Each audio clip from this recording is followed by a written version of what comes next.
du nouveau dans le monde des médias. Les Bakongo s'expriment. Les Bakongo s'expriment est une émission qui donne l'opportunité à tout Mukongo de s'exprimer librement pour le développement de la province du Congo central. Le Bakongo s'exprime. Ce plateau spécial sera animé par des journalistes professionnels comme Freddy Mbiavanga, Papi Serge Makaya, Sylvanie Kiakou. Les Bakongo s'expriment, une émission que vous aurez à suivre dans vos différents organes. Comme à Kinshasa, sur Tolérance Zéro Télévision, Magique TV, Wemsa et Allure également dans les journaux La Percée, La Dépêche de Kinshasa et Le Progrès Plus. À Matadi, les Bakongo s'expriment sera suivi sur HTV Télévision. À Boma, le Bakongo s'exprime sera suivi sur RTB et sur Atlantis Télévision Mwanda. Les Bakongo s'expriment, une émission qui ouvre la porte à tout Mukongo. Les Bakongo s'expriment, une idée, une vision pour développer le Congo central. Le Bakongo s'exprime ensemble avec les Makuku Matatu pour le développement de la province du Congo central.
L'invité de ce numéro de Les Bakongo s'exprime de ce jour.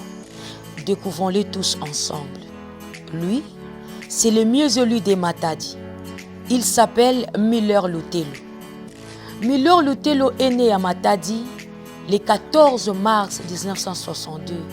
Il est le fils du feu Lutelo Oscar et de Julienne Matila en vie. Miller Lutelo a fait ses études primaires au camp Redjaf et à l'école primaire Monseigneur Nzita où il a obtenu son certificat de l'école primaire. À Talambanza, Miller Lutelo a fait ses études secondaires et humanitaires à l'Institut Tétémbois où il a obtenu son diplôme d'État en section commerciale et administrative en 1980. Miller Lutelo est gradué en sciences commerciales et financières à l'IEC de Kinshasa. Après l'IEC, l'homme des trans rénovés est allé en Belgique où il a obtenu successivement ses licences suivantes. En gestion des hôpitaux à la faculté universitaire de Mons et une autre à l'école d'administration des affaires et aussi une maîtrise en relations internationales et politiques européennes. Miller Lutelo a été représentant de la société belge Raymond Expedit. Il fut également directeur provincial de la société CAPEM, une entreprise de transfert d'argent. Et hormis ces tirés, l'honorable Miller est administrateur propriétaire des sociétés Air Broussard et associé gérant Matadi des Trans Rénovés. Il est le président fondateur de la fondation Miller Lutelo et président de plusieurs équipes de football à Matadi comme à Kinshasa. L'homme d'affaires et patron des trans rénovés et chef des travaux en management à l'IEC Matadi, ancien DG de l'EBK et auteur des payages numériques du pont Maréchal, l'auteur de plusieurs œuvres sociales, notamment les infrastructures, les hôpitaux, les restaurants de cœur et les écoles. Rappelons que ce sont ces œuvres qui sont à la base de la confiance nous renouvelée pour la seconde fois à l'Assemblée nationale par la population matadienne.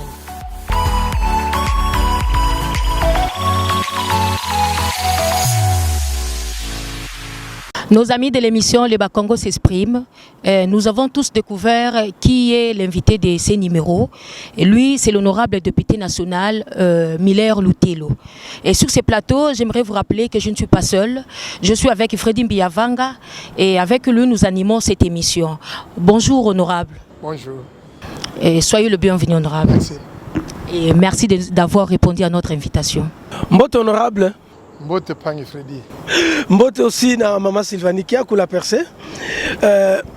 Honorable Miller Lutelo, betume mona parcours à kuyela. Parcours ya mbote, betume mona vraiment que non. Ngeke mutu na kati ya batu.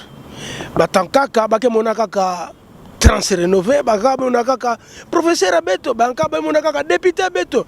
Mais boubou va me comprendre qui est honorable Miller Lutelo. Nabunkufi sadi la beto moi parcours politique enge. Beto ke bato diaspora. Bato diaspora ya kele ke dans 97 l'ère maréchal Mobutu kuendaka beto kuizaka na vague ya diaspora ya kuizaka samuna ko accompagner Musée Laurent Désiré Kabila. Et vague na diaspora beto kuizaka beto bandaka TTV parce que bandi makatete beto v na milieu politique beno sizaba ke milieu politique na tangwina ya vwandaka ngefeti zaba swahili et bandi makatete beto v e batulaka beto confiance v ti beto kuizaka beto bandaka tete na privé mais beto vwanda milité na insi na politique ti beto kumaka na 2011 bosi na 2011 vana beto bimisaka yintu vraiment na côté politique parce que ti beto kuvandaka na 2007 beto vanda ba mandataire na ba bima nkaka beto vanda moni ça fait vraiment facette politique mais beto vanda salila na insi ya wina na 2011 beto mekaka kutula dibaya et na 2011 beto bakaka pe chance ya kuvanda élu mouvandaka élu député national na 2011 et na bisalo musalaka na ki mandat ya munu ya député national banda 2011 ya utindaka ke na 2018 mou postulé pour la deuxième fois et mouvanda député le mieux élu na ville ya Matadi. Donc na 2018 mutu lutaka munu vandaka fe munu salaka mamusi ya kitoko samu mandat ya tete ya vwandaka ya kundimama na population na base ya munu et mandat ya zole bandaka na 2018 et 2019 ya utindaka ke beto kuma na deuxième mandat ya politique. Donc na politique en outre fonction ya député beto sala TTV fonction beto baka TTV fonction en kaka. Mais beto ke tete député beto na ko continuer ko servir population ya una bake bokila beto bantubidi ya nkango. Merci bampovi ya nkango faso nkaka bake tublaka beno mubanza ben kena kulanda na bukebu nyonso honorable Miller Lutelo. Honorable na luputu bake bokila beno ba homme à multi facette. Donc mutu na kena ba mambu mingi ngeke professeur ngeke député ngeke patron rénové ba bisi mingi donc ngeke kuna tape ba miela batu donc ma mingi ba étudier pe ngeke na ko gérer ba étudier mingi mais ni façon ngeke gérer que temps ngeke vraiment. En tout cas panga munu ya kele facile ve mais ya ke kuzaba kaka yiki ngeke na kusala et yiki batuke na kuvingila nange. En tout cas neti faso muke enseignant, muke chef de travaux, muke pesa cours à management et comptabilité na IEC Matadi. Donc muke programme emploi du temps munu en rapport na yina mufeti pesa et en fonction ya façon bakena ku programmer les munu na IEC mais ku programmer munionso betoke solo la gatete. Et en plus de cela naki homme d'affaires ya munu beno musimeza bake na cours management betoke pesaka bake tubaka mutina ke délégué ke fait aniza ba ku gérer fait. Donc munu mezaba mumoske pesa dans chapitre mo c'est très important. Il y a cours muke pesa ka la délégation du pouvoir. Donc yawina mezaba qui façon ku déléguer muke na ba chef d'agence, muke na ba chargé ya logistique, muke na chargé ya finance. Donc surtout bilumbia il façon nion somme kumana numérique en tout cas beteke landa ka beteke lenda ku gérer. Et même les muke na matadi muke bandaka ki salu tous les jours, même muke awana Kinshasa na 6h du matin, muke zabaka bis ya boma, bis ya mwanda, bis ya matadi. Et en plus de ça, hormis ina muke diaka hôtelier, beno musimeza bake na kuvanda hôtelier na matadi, ngefoti montsaka présence yange pediaka na place ya kisalu yange. Donc en tout cas, naki homme d'affaires ya muke salaka, tiki transporteur, qui enseignant, qui député national, muke zabaka yi ki mufeti sala. Ya wina en tout cas muke la mukaka na suka à 6h mais la mukaka déjà et muke mansa kilumbo mu tard. En tout cas muke mansa fait kilumbo avant minuit. Donc ya oke salaka ke munu avant muleka mufeti zabaka ba bisa munion some kota mufeti zabaka na ba hôtel mufeti zabaka na ba cour munu yi ki faso et na kisalome ya député nkangu yiki anizola na munu. Donc il y a que passe même sana et l'air il met ça là déjà à peu près 10 ans. Donc il y a que na kwenda nzambi kana kutula tete diboko nzambi kana kulunda tete mavimpi. Merci. Merci honorable. Et vous êtes à votre deuxième mandat. Qu'est-ce qui fait en sorte que le Matadien continue à vous faire confiance? Si les Matadiens me font confiance, d'abord parce que je suis le plus proche possible de la base. C'est comme maintenant, je suis au Palais du Peuple. Il est de 18h, je suis au Palais du Peuple. Mais demain, si vous me cherchez à Matadi, à 9h, à 10h, je serai déjà à Matadi. Donc c'est pour vous dire que je suis le plus proche possible de la base. Vous savez maintenant, avec le Covid, j'ai des cas de décès, j'ai des deuils, j'ai des réunions à organiser. En tout cas, si tu arrives à Matadi à la morgue à 10h, tu me verras.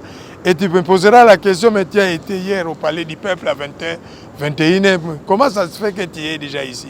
Donc je suis le plus proche possible de la base. Et en deuxième lieu, je réponds le plus possible aux aspirations de la base.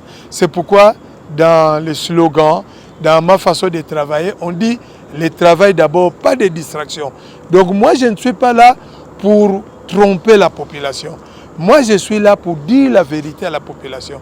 Je ne dis pas à la population que quand il y a un problème, je viendrai dire à notre président Mbosso, parce que je sais que je n'aurai pas de solution.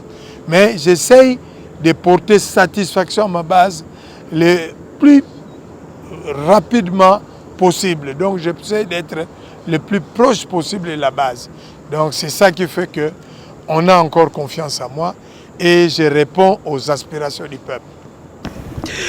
Merci Mingi, honorable Miller Lutelo. Betumeku wana loputu ke no bana matadi ke toujours na confiance en nge. Mais kutula mutu na confiance c'est que ba mambo kele. Est-ce que ngelenda apesa beto quelques réalisations ngeme ça déjà na mbanza matadi sans bana matadi continue toujours kupesa nge confiance ngeke na kutuba. Merci Beno Musimeza Bake. Même les beteke landa ba musicien ke tubaka ke peuple ke na kulomba nini, peuple ke na kulomba kudia, peuple ke na kulomba bana si ba na kubela babaka soin de santé, peuple ke na kulomba bana batanga ya ukaka na peuple. Si Boubou président de la République Félix Tshisekedi zola ke yani voanda na confiance ya peuple et peuple faut vutulani na mandat nyonso ena ngelomba na peuple.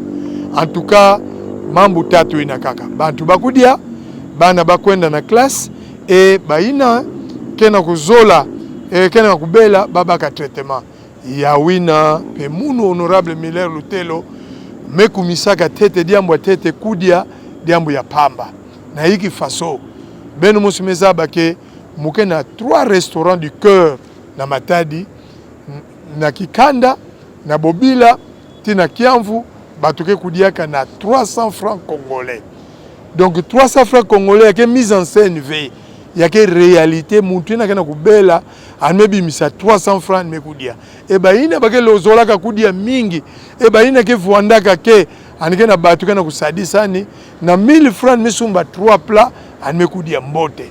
Donc yina yake diambo mosi ya tete musalaka faso batuke tubaka antuame nungaka tsato na côté ya restaurant du cœur et ya zole metungaka école de l'égalité des chances.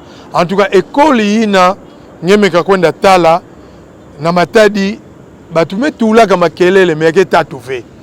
Donc école na bametungaka na ba normes, ba toilette kele, salle informatique kele, salle de professeurs, ba salle de classe ya kitoko, cabine ya SNEL batulaka na kati ya école, pembeni école, ça ya servir école, mais ya servir dia ka quartier nyonso ina.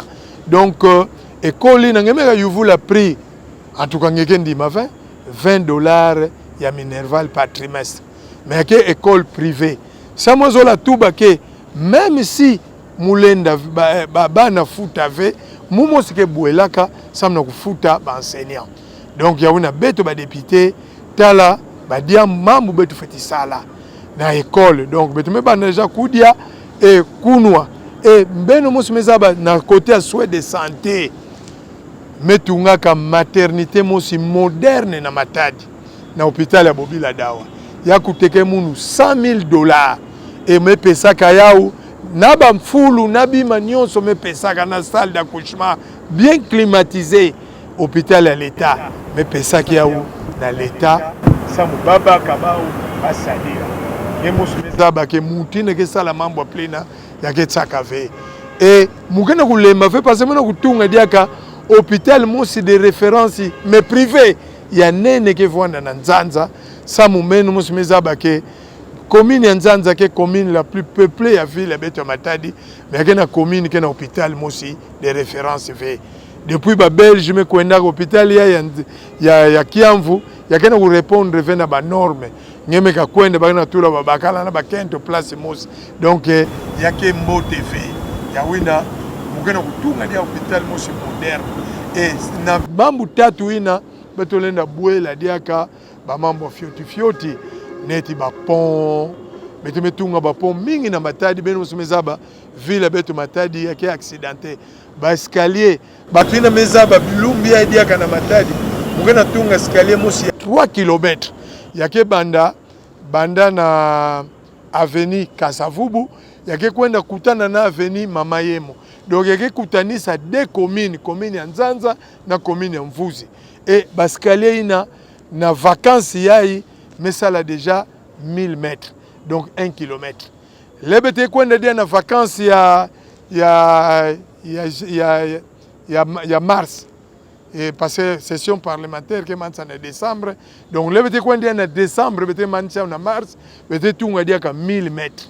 Et lebete mansa dia ka na mars et bete kwenda dia na juillet tikuna bete tunga dia 1000 mètres, donc 3 km à bascalier yake awave et bascalier ngo yankaka donc yake na monter de 4 à 5 mètres yake na monter yake na kukita yake na kukwenda après session max 1000 km yake salama yake kwenda bosi 1000 diaka samwa sala 3000 km et 3000 mètres, donc 3 km. Donc 3 km bascalier, donc 3000 mètres yao betena ko réaliser et ba place diaka ke inaccessible na Matadi metula diaka ba maza mingi nge baina mezaba Matadi bien ba mezaba biwewe ba mezaba ndimba biwewe ti kuna na pozo kuna place maza ya fleuve ya kutanaka na mazi ya pozo beto mekukisa mazi ya régime des okuna. Donc il y a bakaka plus de 100 tuyaux, il y a 6 mètres. Donc plus de 600 mètres beto nataka maza tikuna ndimba. Et il y a manisa tete fait passer kuna pe façon bato na kwenda teka maza tikuna na ndimba na ku monter passe mwana kutunga dia ka bascalier. Donc beto na ku continuer kusala bascalier ba pont na Mbanza Matadi. Merci honorable pour vos réalisations. Honorable, comme vous le savez, vous êtes tellement aimé et partout dans le Congo central. Mais votre dernière rencontre avec le gouverneur de Chouatou Matoubouane fait jaser. Qu'en pensez-vous? Madame, pour l'intérêt de ma base, pour l'intérêt de la population, même s'il faut pactiser avec le diable, je le ferai. Atou n'est pas un diable, c'est un frère. Mais si certaines personnes l'ont considéré comme un diable, je devrais pactiser avec lui. Pourquoi? Pour la simple raison que quand on m'a vu avec Atou, on parlait du stade de Lumumba. Imaginez-vous, vous élus du peuple, les Matadiens ont besoin de ce stade. On parle de ce stade et tu n'es pas là, tu n'es pas présent. En plus, c'est le même jour qu'on a parlé de la morgue. Vous savez bien que les gens sont entassés. Nous avons une morgue qui a une capacité de 75 personnes. Maintenant, on arrive à mettre dans la même morgue 300 personnes. Impensable. Donc je ne peux pas accepter que nos concitoyens soient enterrés dans ces conditions-là. C'est pourquoi, ces jours-là, on devrait parler de la nouvelle morgue qui devrait être construite à Matadi. En tout cas, en tant qu'élu de Matadi, quelles que soient les interprétations des gens, je devrais être là. Et c'est pour l'intérêt de la population. C'est pourquoi je demande à cette population-là de voir les côtés positifs de ce qu'on fait. Merci. Merci beaucoup, honorable. Toujours continuez avec moi. Un poste pour plusieurs têtes. Confirmez-vous votre candidature à la tête du gouvernorat de la province du Congo central? Si oui, avec quel parti politique ou avec l'autorisation de votre parti politique, ou vous partez comme étant indépendant? Merci d'abord. Vous êtes sans ignorer que je suis de l'Union Sacrée. Et avec l'Union Sacrée, je suis du PPRD Union Sacrée. Parce que avec 50 députés, donc nous faisons partie de cette équipe-là, PPRD Union Sacrée. Donc je vais avoir l'autorisation de mon parti. Mais vous savez bien, dans la politique, il y a tellement de surprises et il y a déjà la jurisprudence a fait qu'Atou puisse briguer les mandats en étant indépendant. Donc s'il y a quelque chose qui va compliquer là-bas, je serai indépendant. Mais ce qui est sûr à 100%, vous devez savoir, je suis candidat gouverneur. Pourquoi je suis candidat gouverneur? Parce que la plupart des gouverneurs qui ont été élus à Matadi, dans le Congo central, ne travaillent pas pour cette province. Ils travaillent pour l'intérêt des Kinois. Donc ils sont tout le temps à Kinshasa. Donc tu vois que le gouverneur reste 2-3 jours à Matadi, mais 4 jours à Kinshasa par semaine. Et quand ils sont là, ils ont des injonctions des gens de Kinshasa. Et moi j'ai déjà été mandataire, je sais ce qu'il faut pour être pour répondre aux intérêts des gens de Kinshasa. Mais moi, je ne serai pas à la merci des gens de Kinshasa. Les députés doivent savoir que je vais travailler avec ces députés-là. Je vais assumer les tâches du territoire, avec les notions de territorialité. Donc, je serai partout dans la province du Congo central. Je vais travailler avec les députés, avec leurs bases, et je serai à Matadi pour servir la population du Congo central. Donc, je ne veux pas qu'on puisse encore nous imposer un gouverneur qui sera là, qui sera comme étiquette, mais pour servir les intérêts des Kinois. Moi, cette fois-ci, je serai là pour servir. Et je sais bien que je suis le seul, je peux le dire, mieux placé pour défendre les intérêts de Félix Antoine Tshisekedi pour 2023. Parce qu'en 2023, quand ils me verront à la tête de la province, les gens auront confiance en moi. Parce que pour les autres, ça sera encore cette gabégie. On a assisté à cette gabégie. Moi, je dis haut et fort que je suis le seul qui peut faire en sorte que les gens puissent redonner confiance à Félix Antoine Tshisekedi. Parce que vous êtes sans ignorer que maintenant, avec tout ce qui s'est passé, les gens commencent à hésiter. Mais moi, je vais leur dire que je vais venir et je vais corriger la situation et je vais faire en sorte que tout le monde puisse parler en bien du chef de l'État. Merci mingi honorable Miller Lutelo. Mumbanza Bampangi benome kuza comprendre que mukuza mo expliquer te fioti face parce qu'il y a que question mon semé luta en français mais Bampangi munu honorable Miller Lutelo me kuza confirmer qu'il y a indiqué vanda candidat gouverneur.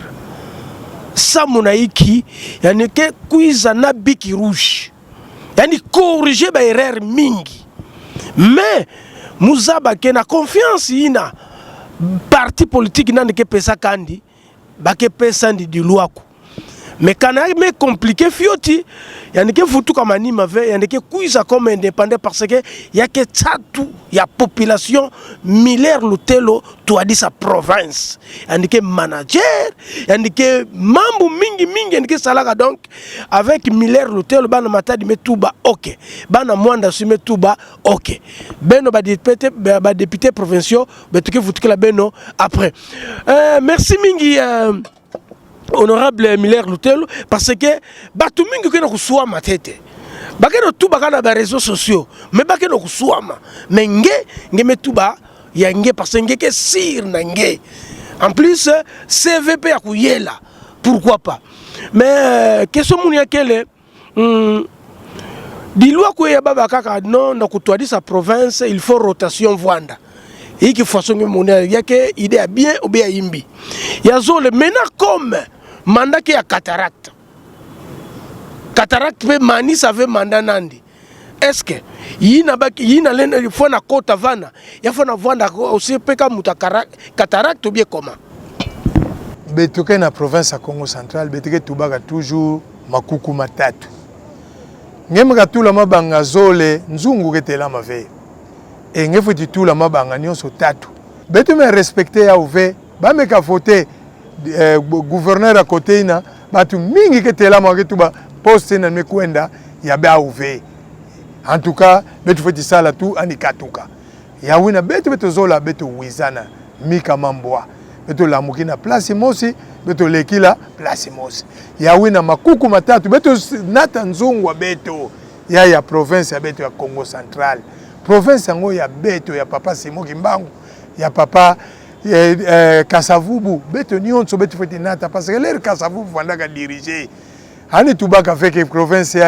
ya bato ba fleuve ya bato cataracte o ya bato luka ya beto nyonso donc beto fete monisa et façon ben mezabila ke l'air mandat ya cataracte ke manisa ya kwenda na luka ya pe bato luka ya beto ke soutenir ba unatangwa kuka pena ba fleuve ya vwanda kaka feke o non beto kaka mezaba o beto ke ngolo mambwina beto zola diaka ya ove ya wina ba ya meka vwanda ke bakena kusala plena bato Congo bato cataracte le premier jour après élection opposition mosi ya ngolo ke salama or mambwina beto zola ya ove beno mosi mezaba si ya vwanda on kaka kutanga bato ba député ya ke na beto na Congo central na 41 cataracte ke majorité donc ya wina beto feti kwendi la plena batwina bameka banadia kunata bao ke beto banda kudiata beto banda kusala diaka samu désordre kota ke vanda kitoko fe beto feti kwenda na ntwala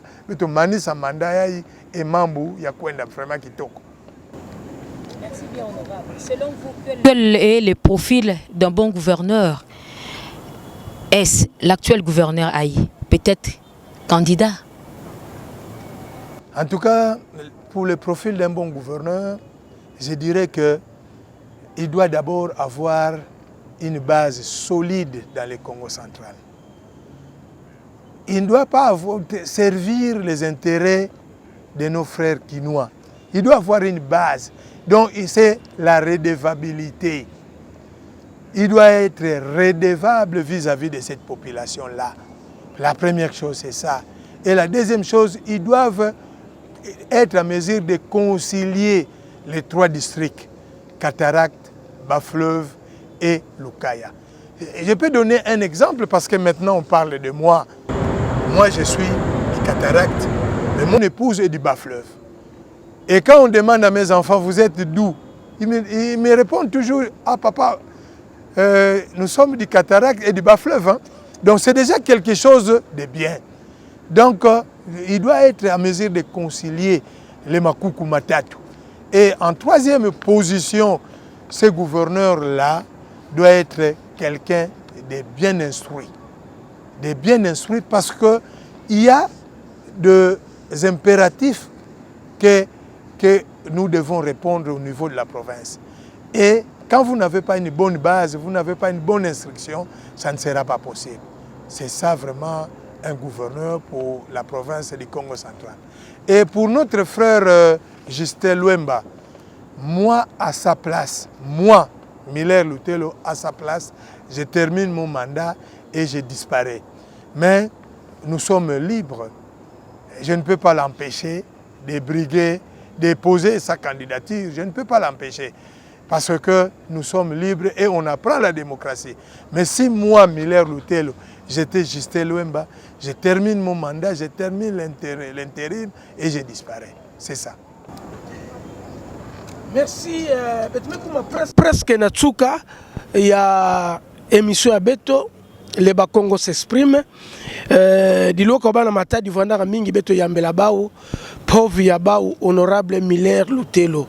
Honorable Miller Lutelo, quand la province à Beto, mais vutuka foiso ya me vutuka. Me kuma foiso ya me kuma. Ba député profession bakena à la base yao. En tout cas, ba député Beto profession yina Beto vote ke bakena à la base. Maintenant nge pe double brassard. Kuna penge bikaka suppliant tange kuna yandi kene kosala place ya poste tange kuna na Matadi.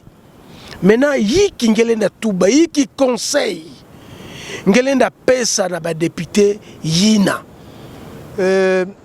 Ba député provinciaux Beto na condamné ba o mingi ve. Tala Beto na Assemblée nationale face Beto na Gitsana awa Beto kele na Assemblée nationale.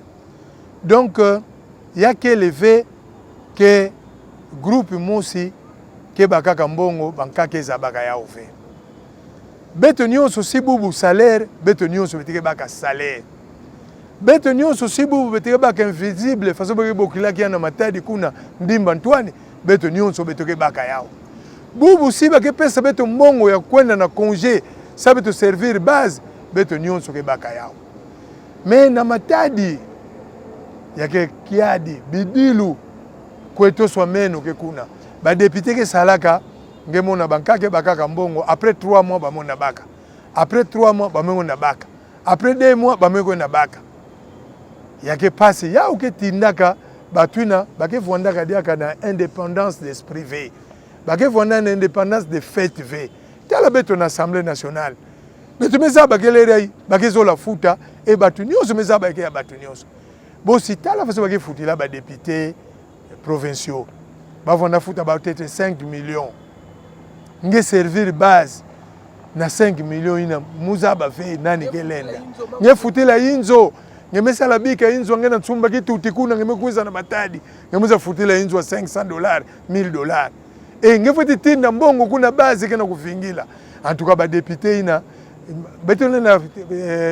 monina batubila baou yimbi mais lena kaka ke faute ba ouve ya wina diambu kaka beteke lomba na ba députés provinciaux na mandat ya ibake pona ba pona muti na ke vwanda na bao ina ke bana ko considérer bao façon mosi ya vwanda avec groupe ya X, groupe ya Y, groupe ya Z. Tala mambu na Assemblée nationale ya Beto ya ikwako l'air beteke na kubaka ba palissade ba jeep bakana kubokela bakokisa beno kuiza e batunyo bana kusote kumbo mutuve mais l'Assemblée provinciale a voulu que les babakaka ba piqué. Mais bankaka ba ketubila bange kuiza fait. Oh, ça muna nini? Bankaka ba fuandaka ba kwenda baka na access ba kwenda baba document, ça bazaba nombre de jipi quoi piqué ba commander ke bosi babakaka. Donc ngele na demander fait ba me finga nge. Donc telle façon voilà même ina metamba ba jipi na ba piqué puis na ba pesa ba député provinciaux. Ya voandaka passe donc ngefo di voanda mutu ya mutu tel bosi nge baka yao. Telle façon yakele. Mais beto na Assemblée nationale ikele fait ba ke pesa ba jipi kwaku ngeke kuwa fait mutu kana kunionga ke munu bubaka fait munu ba ukila munu fait rien du tout par ordre alphabétique. Ngena mona mama munionso na ba frustration ina voanda na Assemblée provinciale on a batena kulomba na ba députés provinciaux baza ba ke ina mke kuma le passé ina ke kuiza nani considérer ba députés nyonso comme fasomos hani banda ku servir ba députés fasomos hani zaba ke ba députés nyonso ke vanda na ba base et ba faut servir ba base abao baza ba députés na ke na mandat ba ke faire ba ke rendre compte sa muna mandat bao en tout cas plena ya ke kuma mbote. Mais il y a un kaka play façon que tubaka ke c'est la paupérisation des députés provinciaux. Ba députés provinciaux me kumaka kulomba donc moyen fait. Donc me kumaka nyemeka yindudi la ni fait en tout cas ngeke levé. Ya ukena kutinda ba uke ba kwenda sosa déjà jour de l'élection baba na kubaka déjà mbongo ba ba metuba ah beto fi de compte final beto na kikubakile ya déjà. Donc plein na yakel. Donc yawina baina me diriger Congo central ba me baby sa tellement ya una province ya Congo central me futuka na manima ta la province ya Congo central ya ke deuxième province après Katanga Kinshasa ku compter fait parce que mbongo nyonso ku dia Kinshasa ya ke ko ni mbongo ya ba province mais après Katanga ya ke beto melere beto me kumaka ngeke compter combien de nzila me salama na mandat ya panga beto atu ngeke compter combien de nini en tout cas ya ke salaka passe. Et beto na nzila si beteke sala ka fait vona proche à base fait ngama banga beteke baka déjà yo beto na matadi ngemeza betena mabanga ngengele bameka losa ngia una intu antu ngeme panzana ya wina beto fait sala nyonso ina beto pesa confiance à nouveau na ba députés provinciaux ça mubaza bake c'est le moment. Merci mingi honorable Miller Lutel. Merci d'avoir pris une sombaka di Luaku ya Kolanda émission na beto le Bakongo s'exprime. Il y a que spécial Congo central. Donc il y a une monse invité mais tout baké que spécial Congo central. Donc il y a que Lutana Matadi na mpanga beto kuna na Oreb télévision. DG Rapika Lulu, merci beaucoup. Il y a que Lutana Boma RTB Boma, Panyamunu Nana, Miller Lutelo Yandina. Il y a que Lutana Mwanda na Atlantis Télévision. Il y a M. Jean-Marie Molato. Kuna betomona ingénieur Ivan Baz en tout cas. Merci na Josué Somba, merci na Gérard, merci na Eli Malonde en tout cas, Bikanzambi Sadi Saben en tout cas. Encore une fois, mbote mingi na bana matadi. Yo yo.